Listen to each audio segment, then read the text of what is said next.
welcome to this video about the new Allen Newell version notes in Humankind, as well as the Cultures of Africa DLC. So we're looking at both of those things. So both of those landed at the same time. The way we're going to sequence this is we're going to look at just the changes and additions, maybe a little bit of the important fixes at a high level, but we're not going to be looking at them in detail. And then after that, we'll be looking at each of the new cultures that have been added, and we'll be analyzing those. So let's skip the Cultures of Africa just for a minute. So they added the Great Zimbabwe Wonder. I actually want to know what that does, so let's look that up.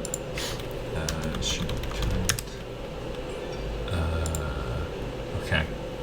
Adds some stability, some fame. Wonders, right? Cost.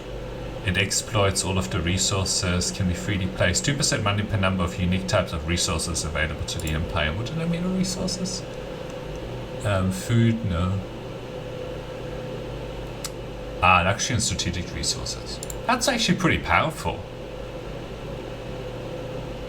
2%, you can get like, I don't know, there are probably 30 different resources maybe. So you can get like a 60% money boost. That's pretty powerful actually, the Great Zimbabwe. So yeah, that's pretty cool. Added some movies for specific technology, so I assume these are like little cutscenes or something like that. I don't know what this window at launch should be. Maybe that I missed that, but anyway. Removed the turn limit from the condition. Turn limit condition from default, last human standing and space race endgame conditions. So what they're talking about there is that the turn limit here, it's not actually here. So aero limit reach is there, and they also must have removed that from this, as well as the space race. So that's what they're talking about there. But of course, you can just go to custom and then enable and disable whatever you want. So we'll be playing on default. They improved the usability trait and wondrous system. So we'll be maybe looking at that over time as well, and add that a little bit later once we get to that point in the game. And then there are lots of AI improvements related to bombardment, military objective, competitive deeds, escorting, garrisoning, civic choices, culture choices, units of character and fortifications, siege, that sort of stuff. And some of the important fixes here are launching nuclear missiles. There were some save issues around that. New tenant unlock, modification if the AI is choosing the last tenant before the player does in the same turn. Okay. Fixing the issue where multiple arrows are generated and the session when stuck on turn pending. Right, so that's a pretty good change. So sometimes we got stuck when a naval battle between two clients. Okay, fixing the issue where battle stuck on confirmation stage under specific conditions. I think we saw that a few times. Fixing the issue where stuck situations occurred while performing manual battle. Okay. So lots of stuck conditions. These things became invisible when retreating. Well, that sucks. Fixing issue where they had generated an attack. Okay, fixing issue where desync with errors was encountered when host or multiplayer session. Okay, right. So lots of multiplayer desync issues fixed. Multiplayer session. Okay, cool. So some important fixes in terms of desyncs and sort of the game getting stuck, which is, really important to fix over time. Right. So now we're going to be taking a short pause with the video, and we'll be back looking at some of the new cultures that were added, and then later on we'll also take a look at the usability of the trade and wondrous system. So stay tuned for that. So now we are in the Humankind Encyclopedia. So we will be looking at some of the new cultures that were added. So the one in the first era is Bantu. Vibrant, ever-expanding cultures born of assimilation. Bantu languages and customs are almost beyond number, yet there's still urge to spread knows no bounds. Okay, so the expansionists, they get extra influence per number of adjacent empires on territory, right? That doesn't sound like it's very powerful. Okay, so they get this Regendi Pioneers, 13 combat strength, 4 movement, and they automatically upgrade regular outposts. Automatically upgrade regular outposts plus 10 food on adjacent cities is plus 10 food on adjacent cities is fortified. Ah, okay. So the outposts automatically get upgraded to this, where they get extra food on adjacent cities, which is pretty good. And this is also fortified. Now I do want to know about these. Now, what's a warrior unit in this era? Or let's say this... yeah, an archer? No, something similar would be...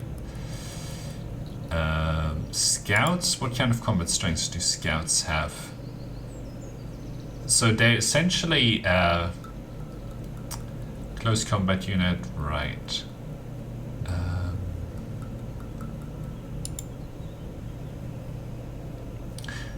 They get a food fighting, ransacking in order to... okay. So this is one of the ones that, where they can multiply. Collecting Pioneer, Curiosity creates new units, right? Okay. So yeah, this is essentially similar to the tribe unit, but it's, essentially a scout unit in the first era, which I forget what that era is called, Ancient Era. So you'll be able to grow an army essentially out of nothing using this. So we're probably going to be wanting to be pretty aggressive with the Bantu. This looks like their most powerful tool. Alright, let's look at the next era. So yeah, the Ancient Era was the Bantu. So the Classical Era has the Garamantes. Okay.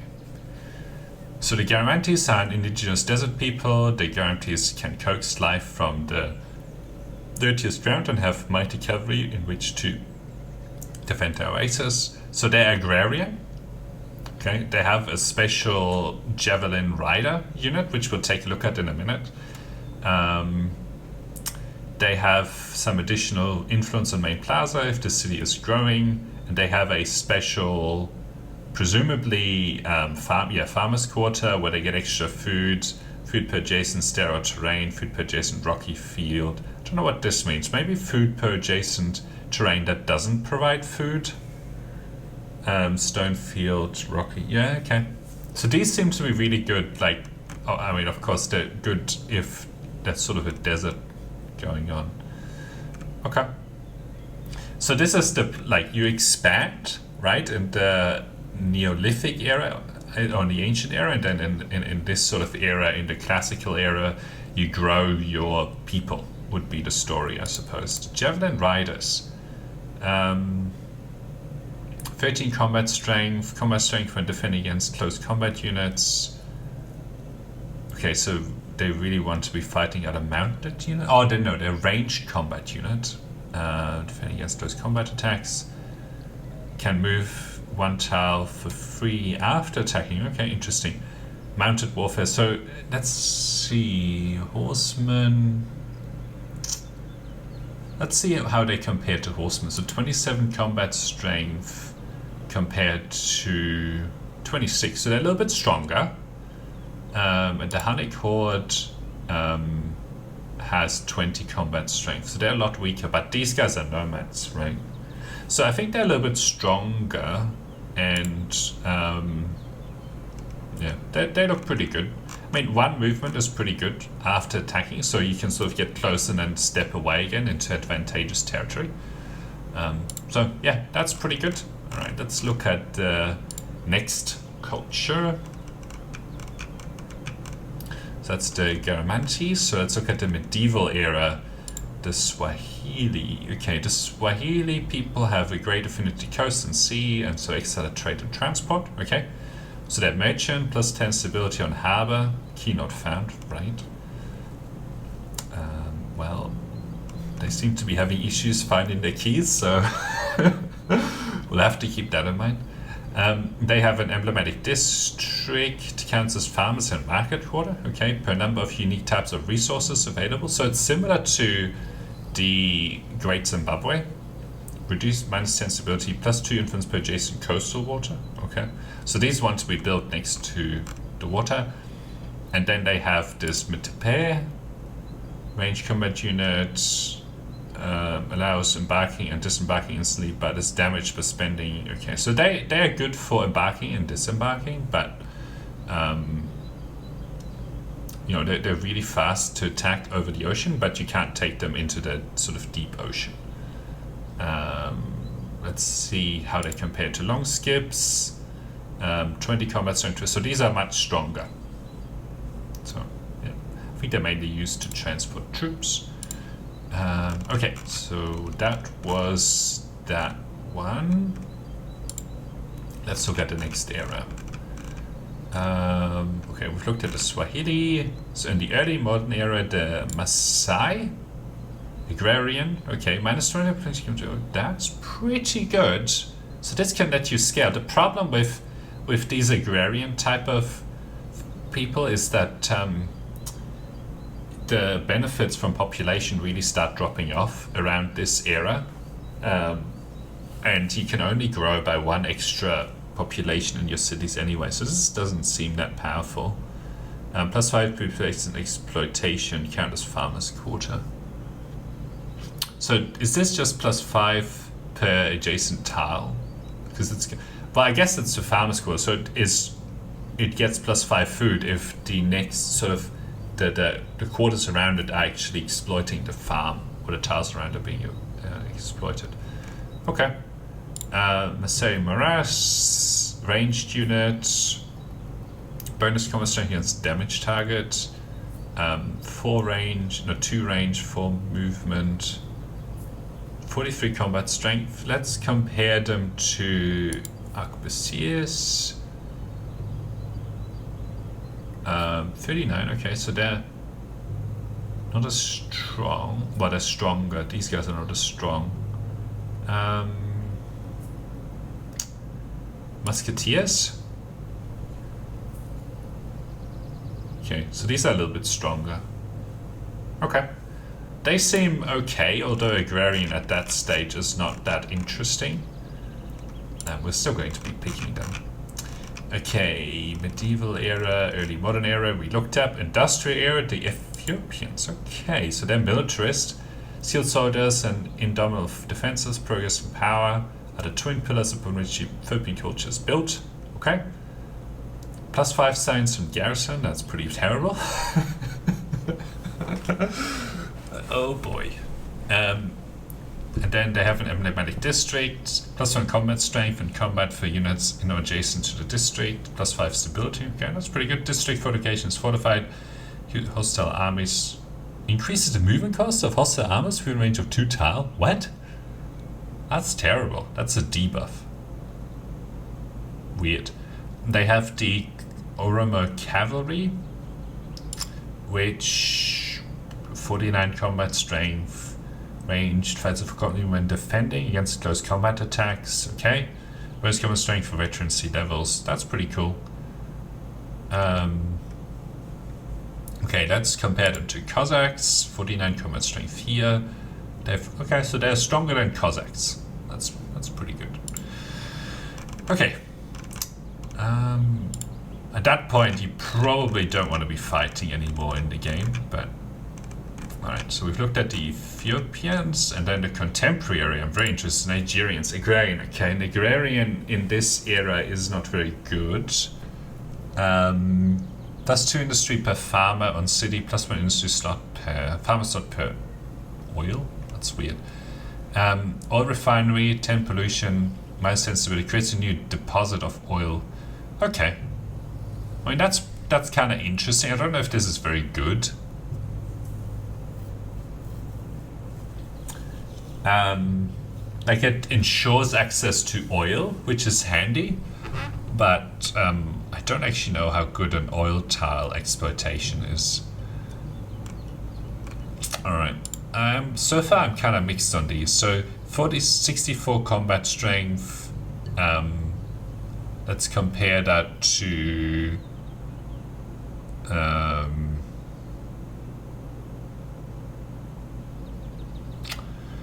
immune to suppression, armored vehicle. Let's compare that to, I guess, a medium tank. 64, 61. Okay, it's a little bit more powerful than a medium tank. All right, so that's the cultures. If we sort of think about it, a little bit expansionist. This one seems to be pretty powerful. This one has an agrarian trait, so this might be interesting. Merchants are kind of questionable in terms of how effective they are. But yeah, harbor, maybe, you know, a nice little coastal raid or something. This agrarian at early modern era is pretty weak so far. We'll have to see what it's like when we actually play it. Industrial area militarist is also pretty weak. Like at this point, unless you're playing against other players, of course, but at this point, you're probably not really looking to fight. You'd be trying to economize, do science, that sort of stuff. But yeah. Then the industrial area and agrarian, which are very questionable.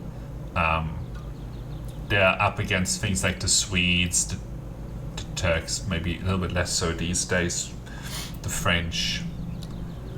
Actually, no, they're not French. The Japanese, which are really, really powerful. So, yeah, we'll be trying out all of them. The other thing that I want to just check out was the increased usability of the trade and wanderer system, but of course we don't have access to that just yet. So we'll be back when we have access to that, and maybe a little bit of a debrief a little bit later on. Okay, so we have picked the Bantu here in the first era, and these guys essentially act like nomads, and you know, getting them to walk on food. You can see that we have the food counter here, and they essentially grow larger when we capture this food. The other thing is that it doesn't actually cost us food to claim this influence to claim this territory. Instead, it says -4. I assume it's going to consume these units. So what we're going to do, I think this is a fine tile to place this outpost on. Okay, and then we can pick our religion here. It's almost always the right thing to pick polytheism.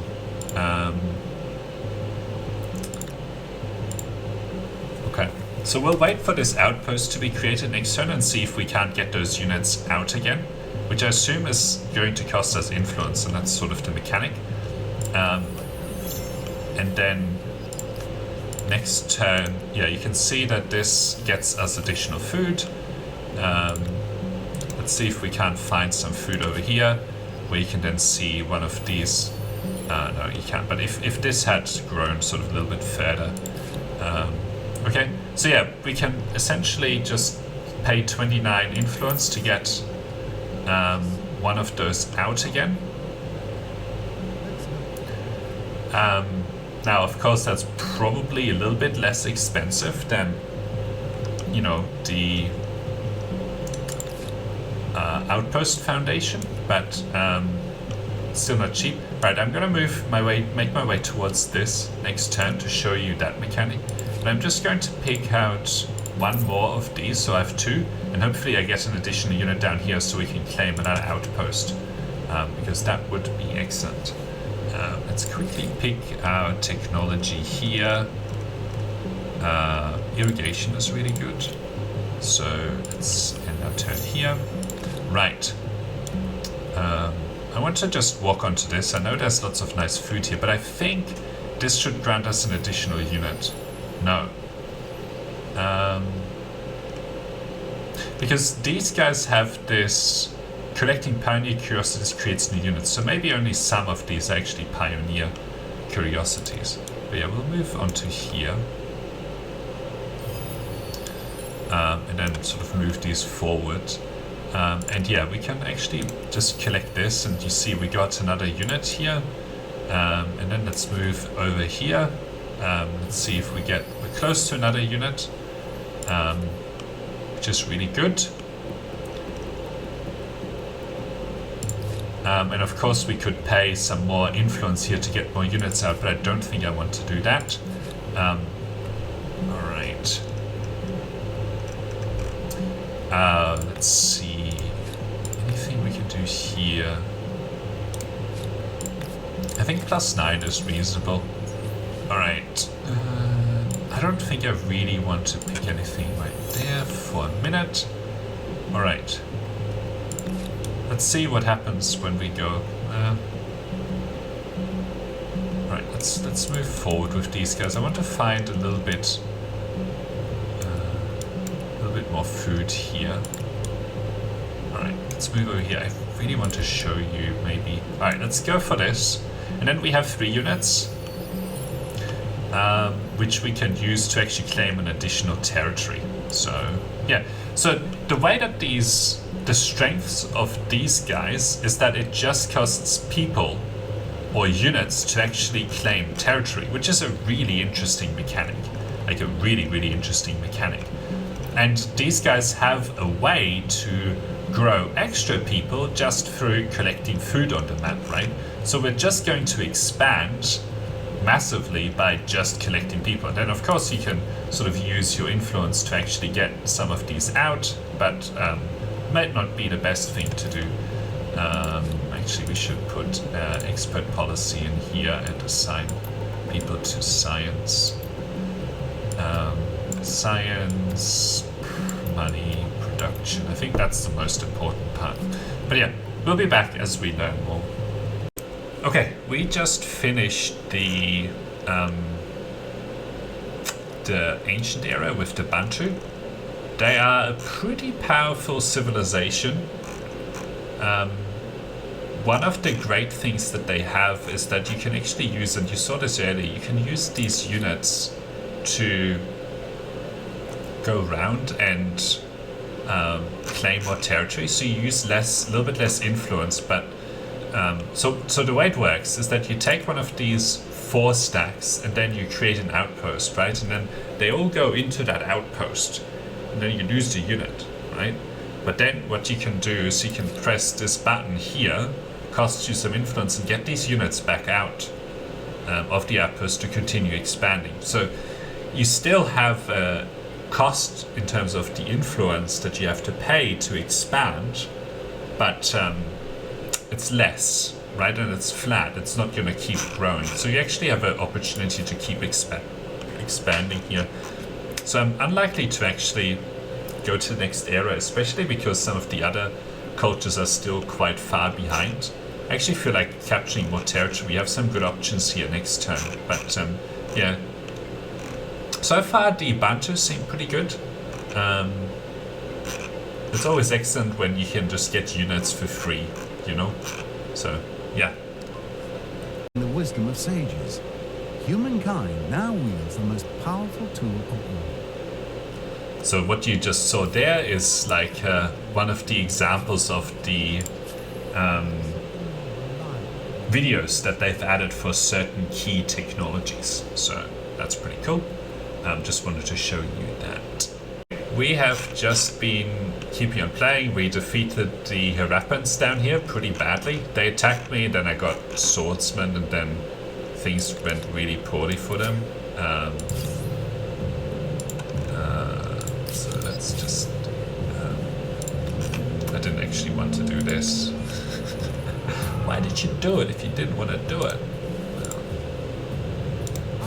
Alright, let's shoot down. Just trying to surround them here a little bit.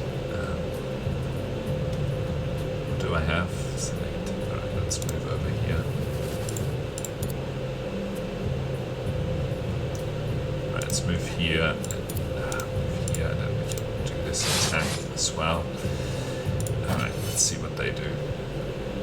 Now they go up here.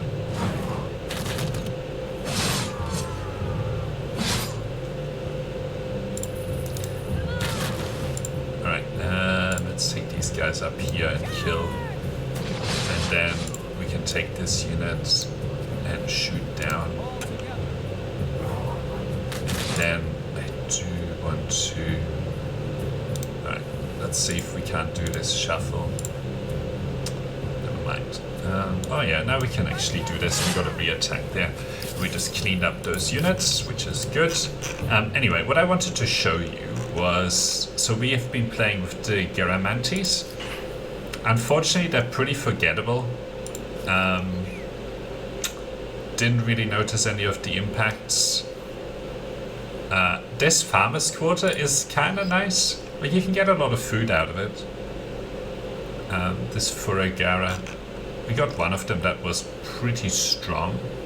And the other thing about them is that I'll show you maybe over here. Oh, hang on, no, I can't do that. We'll look at this. So you can actually place them wherever you want, right? And then, you know, of course, down here it's actually a pretty good placement. So, yeah, I think that's the only thing that really stands out. The rest is pretty weak source over here. We should actually go chase this down. Alright, they stopped me from being able to do that. Anyway, yeah, I'm not that impressed with this culture. There isn't that much interesting about it. Like the first ones that we looked at, they were very interesting, but like food at this stage of the game is not really that helpful, and especially because it's not a passive bonus. You actually have to build this, and you know, okay, it's an extra 40 food, but there's a lot better that is out there. So yeah, that's the Garamantes. Not impressed. Okay, one of the other things that was actually changed is that the it's a lot like they've improved this screen, which is good. So it breaks it down a little bit here, right? +4 stability in all cities, +3 money on main plaza, +3 money on administrative center, and then you just buy that. So I think that's pretty good. It's a little bit easier. You can sort of see what we're exporting, what we're importing. I still don't know what the difference is that was made here. I really can't tell what the difference is. Like, it looks pretty much the same. So anyway, they also said that they made some wonders of screen improvements, but I can't tell what they are. Anyway, just wanted to show you that. So we've just been playing with the Swahili. They're really good at making money, and the extra good thing is that they have a special harbor that you can of course place with influence in any of these territories where you haven't sort of exploited. And it gets a good amount of money, like it gets you 33 gold, which is pretty amazing, I have to say. And harbors are also quite good at getting you food, although these don't seem to be getting a huge amount of that material. Yeah, these are, I think this is pretty good. This is certainly far more impressive than the other kind of merchant cultures that I've seen. The amount of money that you can get from these harbors is, yeah, it's pretty impressive. 745 at this stage in the game is a lot more than I'm used to. So yeah, I think the Swahili are good if you have access to a lot of coast and like money matters in some way. So yeah, I think that's the Swahili are pretty good, I would say. We've been playing with the Maasai now for a little bit here, and they're pretty good. These Inkangs, they can get a lot of food. I've seen up to like 55 food or something like that. The way these get sort of determined is just on the basis of food exploitation. So basically, if you have tiles next to it, right, that are producing food, then it activates that bonus. So you tend to find some really good tiles in your empire, especially once you have a little bit of a larger empire. So yeah, I think they get a lot of food now. Early modern era food, not the best. These guys are competing with the Muggles that can like add a lot of production to your empire, but I think it's an impressive amount of food, I would say. So I think the Maasai are decent, I would say. Okay, we've just been playing with the Ethiopians. I'm not very impressed. This is pretty bad. This is their special district. Commerce strength, it's just Like, okay, you can be very defensive here against players, that's probably good, but an expansionist or militarist culture like the industrial era is just not worth it. Like, forget about it. It's, you know, it's just not worth it at this stage of the game. What you care about at this stage of the game is pushing home your science advantage, right? Like, we're at 1400. With some other cultures we might be much higher than that, or even boosting the industry advantage here, but this is not really helping very much, so not very impressed at all. I guess we can keep building some of them. It's kind of neat that you get to build them on a mountain, so they don't take up another useful tile, right? But anyway, patronage is so much better. And yeah, we just unlocked that, which is probably the thing that wins us the game here. But yeah, so Ethiopians kind of disappointing. Maybe they would be good if you're defending against or you're still attacking people. But at this stage in the game, you know, I've basically won against all of these. They hardly have a chance now, the AI. Now granted, I'm playing on a lower difficulty, but yeah. So that's the Ethiopians. Slightly disappointed. So we have just started to play with the Nigerians. I'm not very pleased with it. So anyway, you can essentially place oil refiners, which is pretty good. So it means that you're guaranteed it. But they also don't give you a lot of value here. So it's, you know, and you get an oil, but that's about everything. And then, you know, your farmers will also be your farmers guys will also be doing a little bit of value. I think they produce a little bit of extra 16th industry from workers. I think that's more than these guys, but yeah, kind of disappointing. Agrarian in the late game is not very good either. Because at this stage population doesn't really matter. So yeah, that's all the cultures anyway. So we've looked at every single one. So let's sort of recap towards the end here in terms of what do we think of the various cultures. So the Bantu, they are really, really cool. The reason they're really cool is because they have a way of spreading without influence, which is a pretty unique trait to have, right? So with the Bantu, you can actually, just with 4 units, you can put down a new outpost rather than having to spend a lot of influence on it. But then, of course, those 4 units go into the outpost and you don't really get the back unless you spend the influence.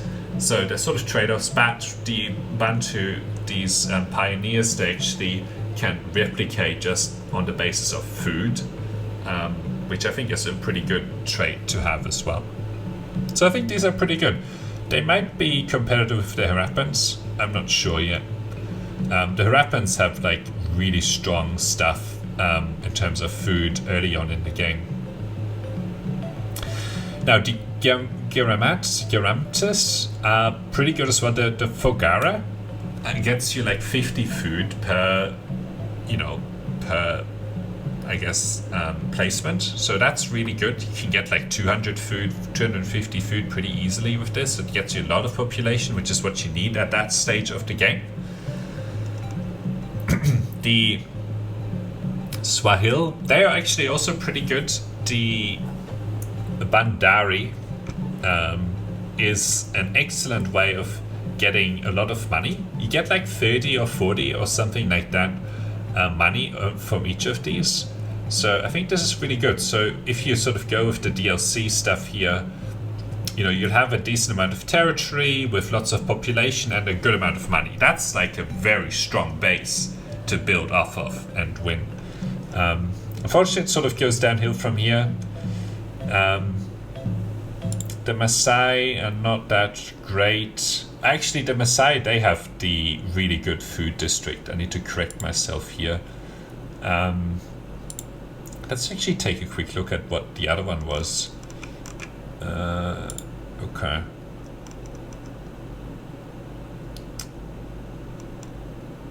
These guys here, the Fugera. Food per adjacent sterile terrain. I think these are okay. They get you a little bit of food.